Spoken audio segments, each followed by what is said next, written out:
찬양하시겠습니다. 빈들의 마른 풀같이. 빈들의 마른 풀같이 시들은 나의 영혼, 주님의 허락한 성령 간절히 기다리네. 가물어 메마른 땅에 단비를 내리시듯 성령의 단비를 부어 새 생명. 다시 한번 고백합니다. 빈들의 마른 풀같이, 빈들의 마른 풀같이 시들은 나의 영혼, 주님의 허락한 성령 간절히 기다리네. 가물어 메마른 땅에 단비를 내리시듯 성령의 단비를 부어 새 생명 주옵소서. 하늘 문 여소서, 하늘 문 여소서. 주의 뜻 이루게 성령님 오소서. 이 땅에 영원히 절 따라 우로를, 절 따라 우로를 내려 조목이 무성하니 갈급한 내 심령 위에 성령을 부으소서.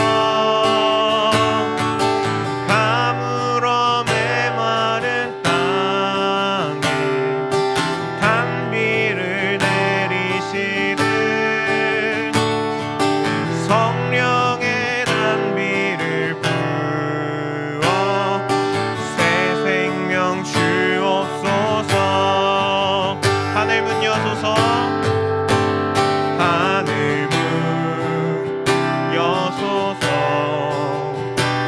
주의 뜻 이루게 성령님 오소서. 이 땅에 하늘 문 여소서, 하늘 문 여소서. 주의 뜻 이루게 성령님 오소서. 이 땅에 영원히. 아멘. 은혜 주실 주님께로 함께 나아가기 원합니다.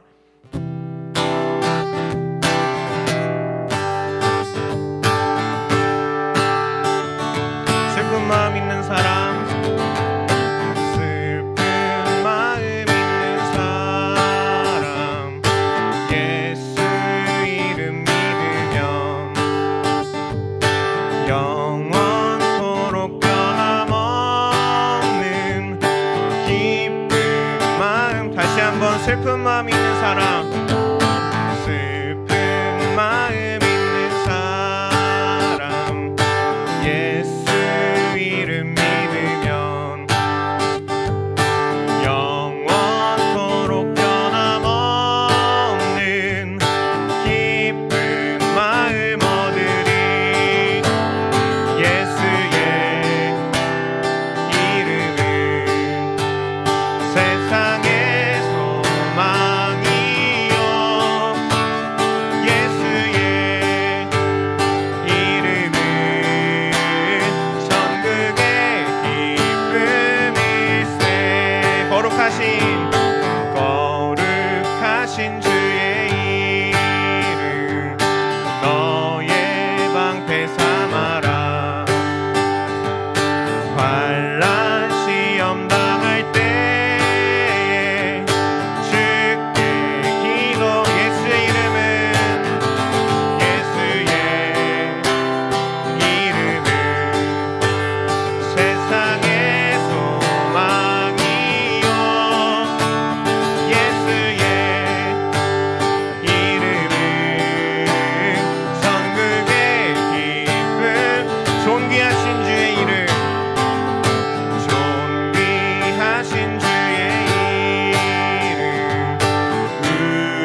예수 이름은 예수의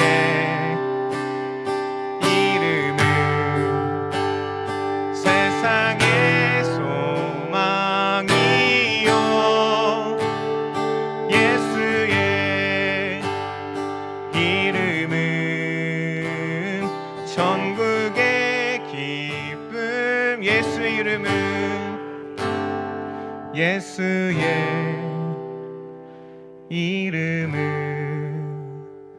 세상의 소망이요 예수의 이름은 전국의 기쁨일세 예수 어린 양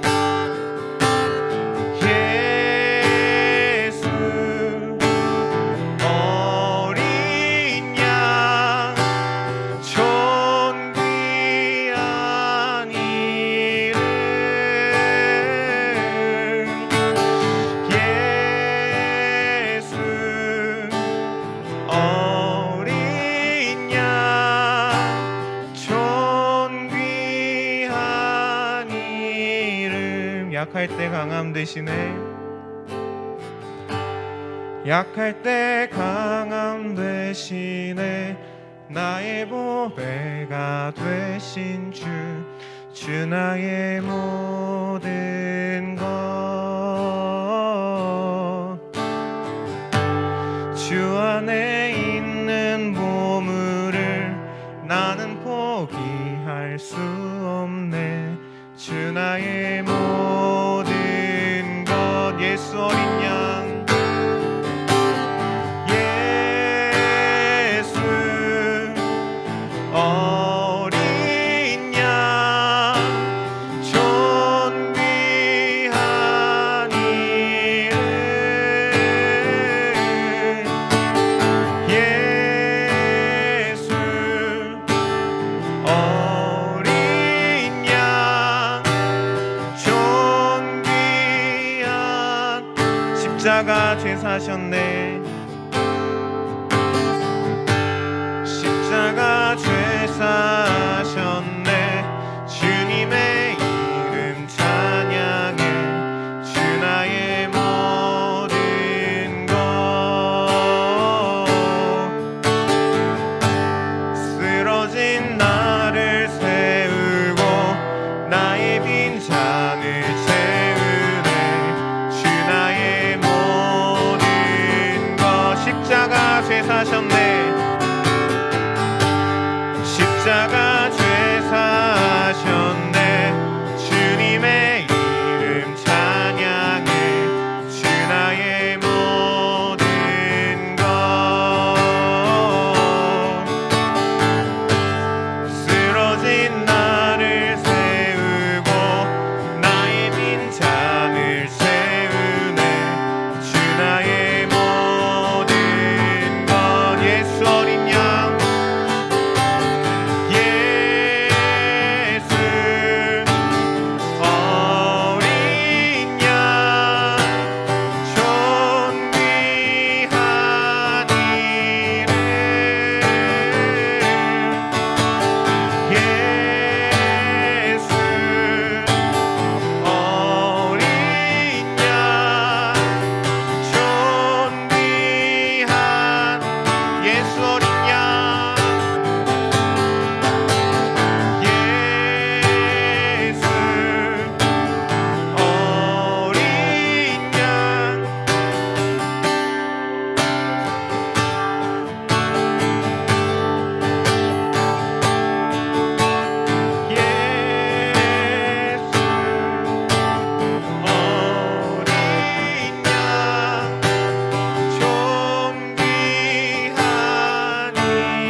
다시 한번 존귀한 이름 존귀한 이름 우리 시간 함께 기도하기 원합니다. 이 시간 주님 한 분만 바라볼 수 있는 시간이 되길 원합니다. 우리 각자가 가지고 있는 마음의 짐들 또 각자의 좋은 일까지도 주님 앞에 다 내려놓고 주님 이 시간 우리와 함께 해주시옵소서. 우리에게 가장 큰 보물이 있는 주님을 발견하기 원합니다. 우리의 전부가 되시는 주님을 다시 한번 경험한 이 시간 되기 원합니다. 주님 앞으로 나아갑니다. 우리를 받아주시옵소서. 우리와 함께 해주시옵소서. 함께 기도하시겠습니다. 주님 감사합니다.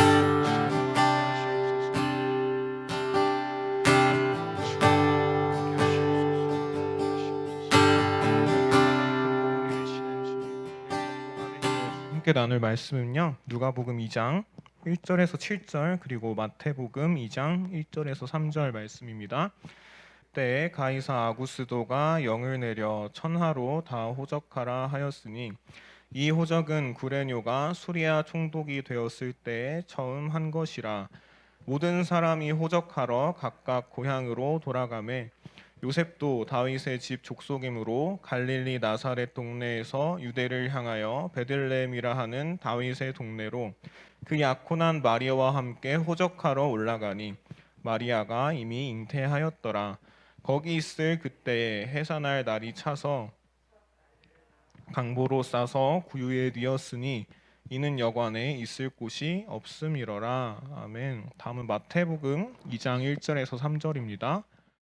헤롯 왕 때 예수께서 유대 베들레헴에서 나심에 동방으로부터 박사들이 예루살렘에 이르러 말하되 유대인의 왕으로 나시니가 어디 계시냐? 우리가 동방에서 그의 별을 보고 그에게 경배하러 왔노라 하니 헤롯 왕과 온 예루살렘이 듣고 소동한지라. 아멘. 여러분 평안히 잘 지내고 계신가요?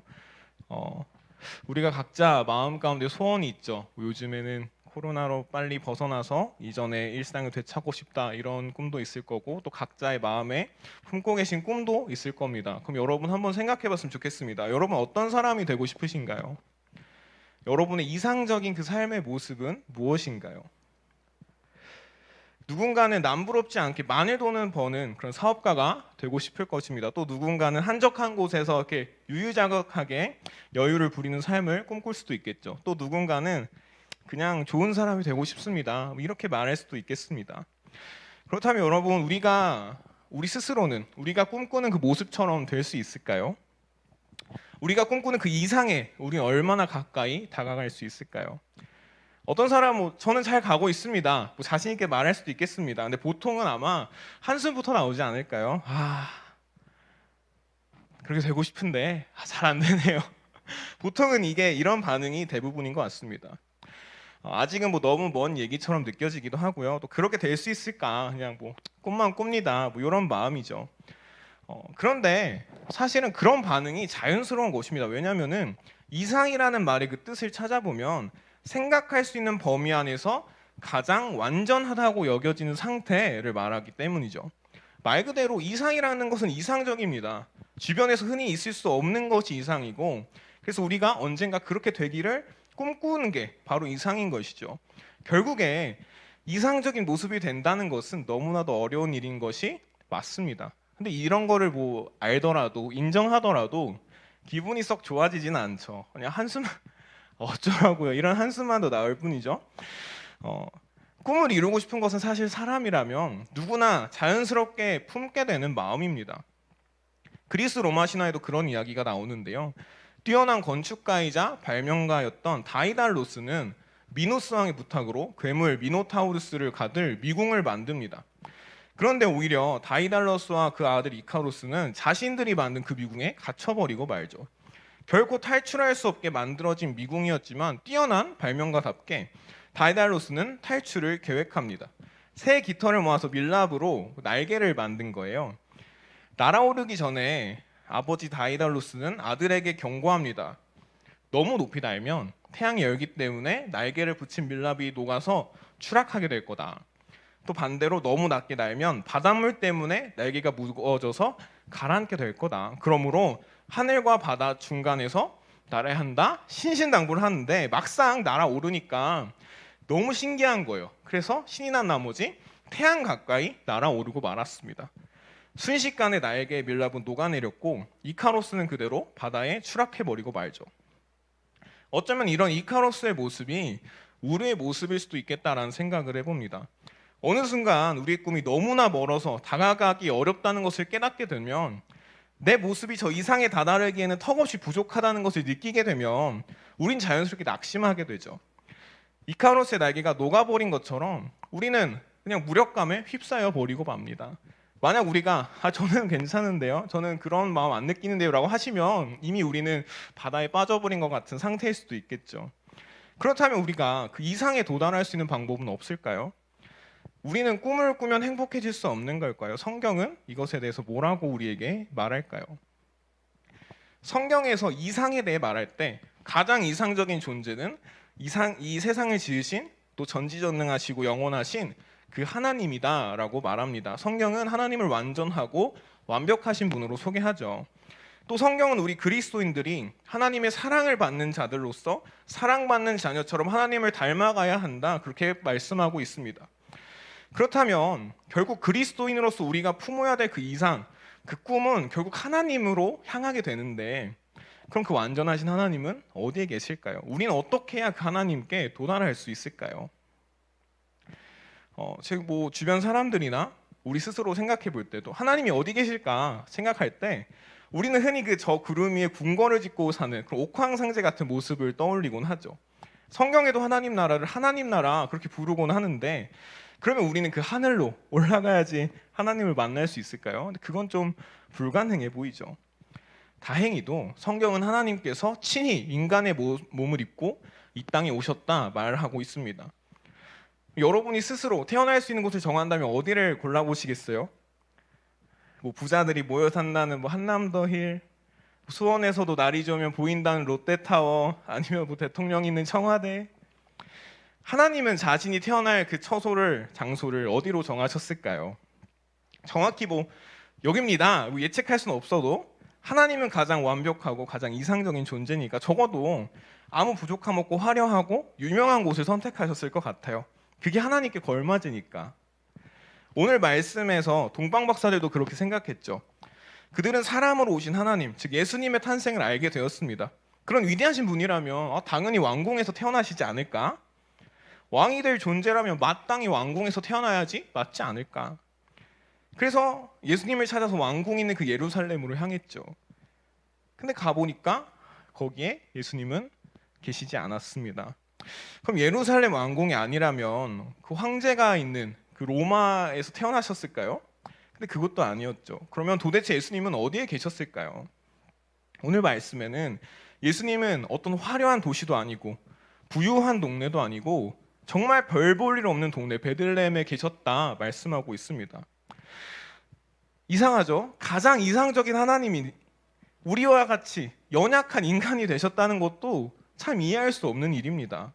그런데 그분이 자신이 태어날 곳을 그 작은 마을 베들레헴으로 선택하셨다니 참 이상하죠. 그런데 그럴 수 있어요. 왜냐하면 하나님은 이미 구약의 선지자들을 통해서 베들레헴에서 왕이 태어날 것을 예고하셨거든요. 미가서 5장 말씀에 베들레헴 에브라다야, 너는 유다족 속 중에 작을지라도 이스라엘 다스릴 자가 여기서 나올 거다. 이미 말씀하셨으니까 그러면은 그럴 수 있죠.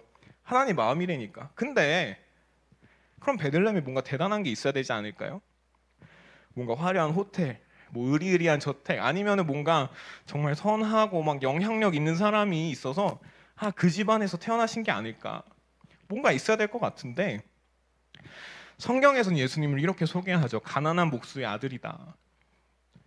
전혀 힘 있는 집안이 아니었고요.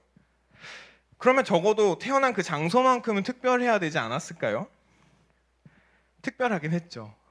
하필 예수님이 태어난 그 시즌이 명절만 그렇게 북적거리는 때라서 숙박업체 빈 방이 없었잖아요. 그래서 겨우겨우 구한 방이 그 가축들을 키우는 그런 마구간 같은 방이었죠. 예수님은 그런 초라한 곳에서 태어나셨습니다. 그리고 가축들이 먹이를 먹는 그 여물통에 누워 계셨어요. 성경은 하나님께서 저 높은 하늘나라에서 이 낮고 낮은 땅으로 오신 이유가 하나님 나라 일을 시작하기 위해서라라고 말하는데, 왜 하필 그 놀라운 일을, 그 대단한 일을 이 별 볼 일 없는 작은 마을의 마구간, 그것도 그 여물통에서 시작하신 걸까요? 이후로 예수님의 행보를 보면 더욱 놀랍습니다. 하나님 나라를 이 땅에 시작하기 위해서 오신 거라면 부자나 뭐 연예인 같이 유명한 사람들, 그 지역에 힘 있는 사람 같이 그 나라에 도움이 될 사람들을 찾아다니셔야 하는 게 상식적으로 맞는데, 선거만 봐도 그렇지 않습니까? 우리가 반장 선거만 해도 인기 있는 친구들 찾아다니고, 국회의원 선거할 때도 마찬가지죠. 그 지역에 힘 있는 사람들, 영향력 있는 사람들 찾아다니는데, 그럼 예수님도 그렇게 하시는 게 맞지 않겠습니까? 그런데 예수님의 행보를 보면 그 나라에 전혀 도움이 될 것 같지 않은 그런 사람들만 찾아다니시죠. 아프고 가난하고 제정신이 아니고 불법적인 일을 저지르고 다니는 그런 사람들을 예수님은 찾아다니십니다. 그게 예수님이 하나님의 나라의 그 시작을 위해서 힘써서 만나신 사람들이었어요.